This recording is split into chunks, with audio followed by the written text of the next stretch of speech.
নমস্কার, নিউজ 18 বাংলায় আপনাদের স্বাগত। আপনাদের সঙ্গে রয়েছি আমি প্রিয়াঙ্কা। ডাক্তারি পড়ুয়াকে ধর্ষণ খুনের জের, আরজি কর কর্তৃপক্ষের নতুন নির্দেশিকা জারি। নির্দেশিকায় কি উল্লেখ করা হলো জানার চেষ্টা করব। আপনাদের জানাবো, আরজি করে ডাক্তারি পড়ুয়াকে ধর্ষণ করে যে নৃশংসভাবে খুন করা হয়েছে তার জেরে এবার নতুন নির্দেশিকা জারি করলো আরজি কর কর্তৃপক্ষ। অভিজিৎ রয়েছে, বিস্তারিত জানাবে আমাদের সঙ্গে। অভিজিৎ, নির্দেশিকায় কি উল্লেখ করা হলো?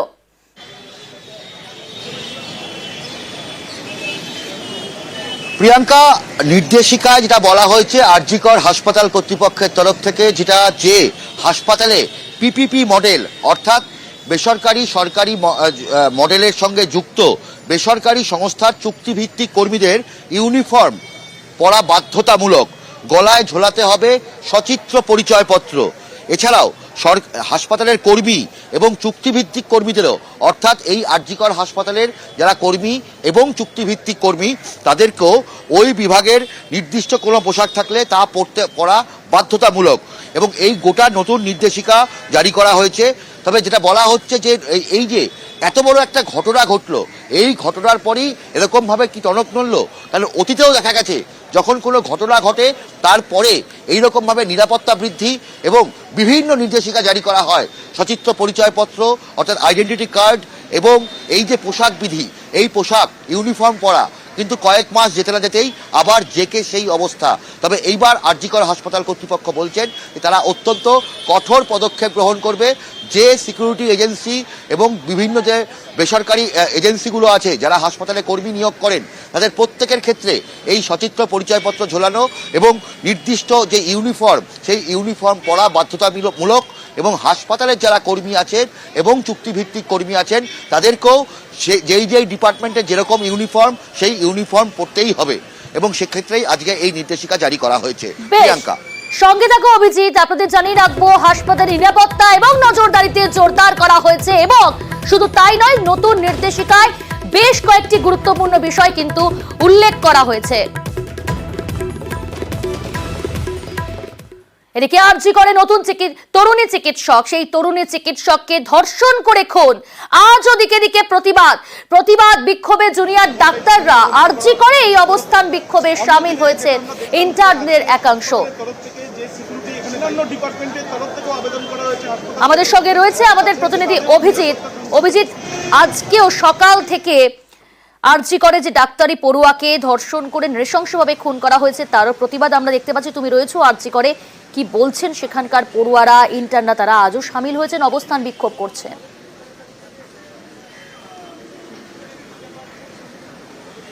প্রিয়াঙ্কা, গতকাল যে ছবি দেখা গেছিল সেই ছবি না দেখা গেলেও আজকে বেলা গড়াতেই দেখা যাচ্ছে যে আরজি কর হাসপাতালে এখানে এই ইন্টার্নরা এবং জুনিয়র ডাক্তারদের একাংশ তারা এখানে অবস্থান বিক্ষোভ এবং দেখতে পাচ্ছেন যে এখানে তারা পোস্টার লিখছেন এবং তারা এখানে আন্দোলনে সামিল হচ্ছেন। আপনার নাম? আমার নাম অয়নকান্তি বালা। আজকেও আপনারা কি এই প্রতিবাদ জারি রাখছেন? অবশ্যই, গত দুদিন ধরে আন্দোলন চলছে এবং আজকেও জারি আছে, ভবিষ্যতে আন্দোলন চলবে। যতক্ষণ পর্যন্ত না উপযুক্তের দোষীদের প্রপার শাস্তি হচ্ছে ততক্ষণ পর্যন্ত আন্দোলন চলবে। কর্মবিরতি কি অব্যাহত? হ্যাঁ, কর্মবিরতি অব্যাহত রয়েছে। এবং দেখতে পাচ্ছ প্রিয়াঙ্কা যে আরো মানুষ মানে এখানে এই প্রতিবাদ বিক্ষোভে সামিল হয়েছেন। আমরা কথা বলার চেষ্টা করব। একবার আপনার নাম? আমি মিলিয়া খাতুন, আমি এই হাসপাতাল থেকে বিএসসি নার্সিং পাস আউট। তো আপনারা কি আজকেও প্রতিবাদ জারি রাখছেন? একদমই তাই। কেন? একজন তো গ্রেফতার হয়েছে এই ঘটনার সঙ্গে সরাসরি যুক্ত থাকার অভিযোগে। দেখুন, আমাদের দাবি ছিল যে পোস্টমর্টম রিপোর্টটা বের করতে হবে, অফিসিয়াল পোস্টমর্টম রিপোর্ট বের করা, সেটা হয়নি। আর আমাদের আরো দাবি ছিল জুডিশিয়াল ইনভেস্টিগেশন, সেটাতেও আমরা খুশি নই। আর আমরা মনে করি যেটুকু এভিডেন্স পাওয়া গেছে, যেটুকু আমরা জানতে পেরেছি, তাতে কোনো একজনের পক্ষে এটা করা সম্ভব নয়। সুতরাং এই সমস্তটার জুডিশিয়াল ইনকোয়ারি আমরা ভালোভাবে চাইছি আর কি, নিরপেক্ষ জুডিশিয়াল ইনকোয়ারি।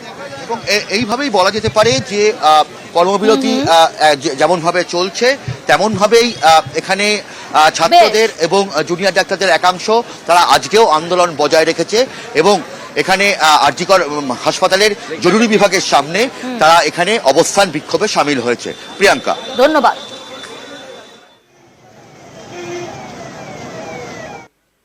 কীর্তিমান সঞ্জয় রায় ডাক্তারি পড়ুয়াকে ধর্ষণ করে খুন, আর এই খুনের ঘটনায় গ্রেফতার সিভিক ভলেন্টিয়ার সঞ্জয়।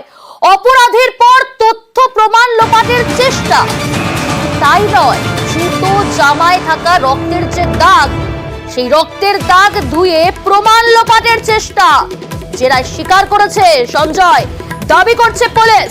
আরো বিস্তারিত জানাবে আমাদের সঙ্গে রয়েছে আমাদের প্রতিনিধি অমিত। অমিত, পুলিশ ইতিমধ্যেই দফায় দফায় জেরা করছে এই অপরাধীকে, যে ইতিমধ্যেই আমরা দেখেছি গতকাল যে তার উদ্ধত, সে কতটা উদ্ধত যে ফাঁসি দিলে ফাঁসি দিন, আর আজ জেরায় উঠে এলো আরো এক চাঞ্চল্যকর তথ্য, যে তথ্য প্রমাণ লোপাটেরও চেষ্টা করেছে এই অপরাধী। একেবারেই এই যে সঞ্জয় ঘটনার পর, খুন এবং ধর্ষণের ঘটনার পর, তিনি তার পরনে থাকা টি শার্ট এবং বারমুডা এবং জুতো সমস্ত কিছু থেকে রক্তের দাগ মুছে ফেলার চেষ্টা করছে, অর্থাৎ তার জামা কাপড় ধুয়ে ফেলে, জুতো ধুয়ে ফেলে। এই তথ্যই উঠে আসছে তদন্তকারী আধিকারিকদের হাতে। জেরায় স্বীকারোক্তি যে তিনি যে টি শার্ট, বারমুডা এবং জুতো পরেছিলেন তাতে রক্তের দাগ, ব্লাড স্টেইন তাতে ছিল, অর্থাৎ খুন করা এবং ধর্ষণ করার পর তিনি যখন সেমিনার রুম থেকে বেরিয়ে আসেন, তার পরনে যে টি শার্ট এবং বারমুডা এবং জুতো, তার পায়ের যে জুতো ছিল তাতে রক্তের ছিটে আসে, রক্তের দাগ লেগে যায়, সে সমস্ত কিছু ধুয়ে ফেলা হয় তথ্য প্রমাণ লোপাটের জন্য। এই তথ্য ইতিমধ্যেই পুলিশের হাতে এসছে।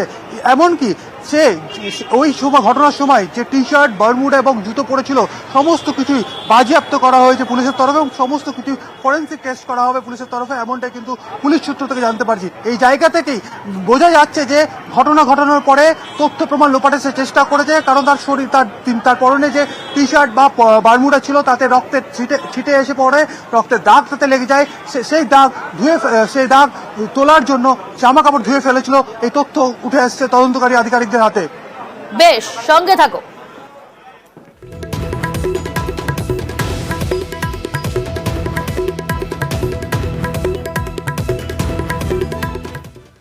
ডাক্তারি পড়ুয়াকে ধর্ষণ করে খুন করা হয়েছে, আর এই ঘটনায় গ্রেপ্তার সিভিক ভলেন্টিয়ার সঞ্জয় রায়। কিন্তু একটাই প্রশ্ন বারবার করে মনের ওপর উঠছে, যে আপনাদের প্রত্যেকের, যে শুধু কি সঞ্জয় রায় এর পিছনে জড়িত, নাকি এর পিছনে আরো অনেকে রয়েছে, অর্থাৎ এই ঘটনায় আরো অনেকে জড়িত, সেটাই নিশ্চিত করার জন্য তদন্তকারীরা এবার ডিএনএ টেস্ট করার চিন্তা ভাবনা, অর্থাৎ পরিকল্পনা করেছে। অমিত জানাবে, অমিত রয়েছে আমাদের সঙ্গে, আমাদের প্রতিনিধি। অমিত, এই বিষয়ে তদন্তকারীদের কি পরিকল্পনা? কারণ প্রত্যেকের মনের মধ্যে একটাই প্রশ্ন উঠছে, যে এইভাবে নৃশংসভাবে খুন করা হলো, ধর্ষণ করে, শুধু কি সঞ্জয় এই কীর্তি ঘটিয়েছে, নাকি এর পিছনে আরো কারা জড়িত রয়েছে?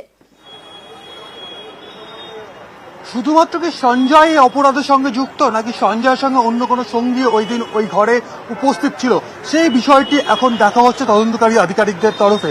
ইতিমধ্যেই তদন্তকারী আধিকারিকদের তরফে ডিএনএ টেস্টের পরিকল্পনা করা হয়েছে, কারণ ঘটনাস্থল থেকে চুল বা বিভিন্ন টিস্যু, যেমন নির্যাতিতার নখ থেকে পিএম যখন করা হয়, ময়নাতদন্ত যখন করা হয়, নখ থেকে টিস্যু সংগ্রহ করা হয়েছে, কারণ সঞ্জয়ের শরীরে আঁচড়ের দাগ রয়েছে। সেক্ষেত্রে তার নির্যাতিতার নখের সঞ্জয়ের বাইরে, সঞ্জয় ছাড়া অন্য কোনো ব্যক্তির বা তৃতীয় কোনো ব্যক্তির টিস্যু রয়েছে কিনা, কারণ তিনি যদি বাধা দেওয়ার চেষ্টা করে, কারণ যেভাবে তাকে মারা হয়েছে এবং রেপ, ধর্ষণের মতো ঘটনা ঘটেছে, তারপর খুন করা হয়েছে, সেক্ষেত্রে বাধা দেওয়া হয়ে থাকলে, তিনি যদি বাধা দেওয়ার চেষ্টা করে থাকেন, তো সঞ্জয় ছাড়া অন্য কোনো ব্যক্তির টিস্যু তার নখের ডগায় আছে কিনা, এই সমস্ত স্যাম্পল কিন্তু ইতিমধ্যে কালেক্ট করা হয়েছে। সেখান থেকে চুল পাওয়া গেছিল, সেই চুল ইতিমধ্যে ফরেন্সিক ল্যাবে পাঠানো হয়েছে। এই বিষয়টি আরো বিস্তারিত জানার জন্য, তথ্য প্রমাণ পাওয়ার জন্যই ডিএনএ টেস্টের পরিকল্পনা করা হচ্ছে, কারণ সঞ্জয় অভিযুক্ত, তিনি ইতিমধ্যে গ্রেপ্তার হয়েছেন। তার রক্তমাখা জামা কাপড় যিনি ধুয়ে ফেলেছিলেন, সেগুলো ইতিমধ্যে বাজেয়াপ্ত করা হয়েছে। ঘটনাস্থল থেকে বেশ কিছু টিস্যু, চুল, এই সামগ্রী কিছু পাওয়া গেছে, নমুনা সংগ্রহ করা হয়েছে। এর বাইরে আরো বিস্তারিত তথ্য পাওয়ার জন্য কিন্তু ডিএনএ টেস্টের কিন্তু পরিকল্পনা, কারণ অন্য কোনো ব্যক্তির সেখানে উপস্থিতি ছিল কিনা সেই বিষয়টা কিন্তু তদন্ত করে দেখতে এই ধরনের পরিকল্পনা করা হয়েছে তদন্তকারী অফিসারদের তরফে। বেশ, সঙ্গে থাকো। আরজি করে ছাত্রী খুনের জের, জুনিয়র ডাক্তারদের এবার নিরাপত্তা বাড়ানো হবে। তৎপরতা শুরু হয়েছে এবং ইতিমধ্যেই আপনারা জানেন গতকালই স্বাস্থ্য দপ্তর কার্যত সেখানকার পড়ুয়াদের যে দাবি ছিল সেই দাবি মেনে নিয়েছিল। আর তারপরে আজ থেকে শুরু হয়েছে তোড়জোড়। সকাল থেকেই কিন্তু বিভিন্ন জায়গায় পুলিশ মোতায়েন করা হয়েছে। অ্যানাটমি বিল্ডিং, হোস্টেল, সেখানে পুলিশের নিরাপত্তা আরো জোরদার করা হয়েছে। অমিত রয়েছে আমাদের সঙ্গে সরাসরি, অমিতের কাছে যাব। অমিত, এই জায়গাটা একটু বোঝার চেষ্টা করব। গতকাল স্বাস্থ্য দপ্তরের তরফ থেকে মেনে নেওয়া হলো পড়ুয়াদের যা যা দাবি ছিল, কিন্তু এটা তো ঠিক বিলম্বিত বোধোদয়।